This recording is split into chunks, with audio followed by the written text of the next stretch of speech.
How to hide a chat on Facebook Messenger.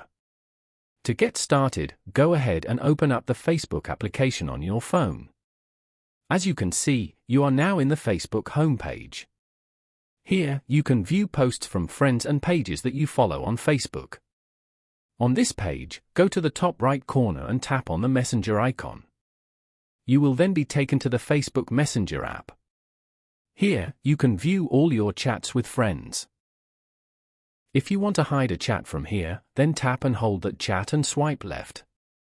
Then, tap on Archive. You have now successfully archived this chat. As you can see, the chat will no longer be on your chats list. If you want to view the chat, then go to menu below. Here, tap on Archive. Over here, you can view all your archived chats on Messenger. You can unarchive them from here if you want. Following these steps, you can easily hide a chat on Facebook Messenger.